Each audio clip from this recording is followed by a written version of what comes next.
পৃথিবীতে অনেক মানুষ রয়েছে, সবচেয়ে আমার সেবা পাওয়ার অগ্রাধিকারকে পৃথিবীতে অনেক মানুষ রয়েছে, কার হক সবচেয়ে বেশি, আমি কার খেদমত করব সবচেয়ে বেশি?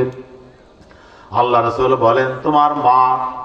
এই ব্যক্তি আবার জিজ্ঞাসা করেন ইয়া রাসূলুল্লাহ এরপরে আমি কার সেবা করব?